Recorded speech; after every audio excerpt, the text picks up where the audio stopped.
is concentrated sulfuric acid is not an electrolyte? This is NECTA question 2023. Let's solve this question. In order to solve this question, you must have a knowledge of electrolyte.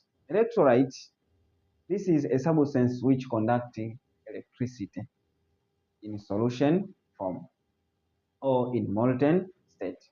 This is an electrolyte. But concentrated sulfuric acid is a solution, but is not an electrolyte. Why? This is because sulfuric acid does not conduct electricity. Why is it does not conduct electricity? Because sulfuric acid, when it is concentrated, have very few ions. In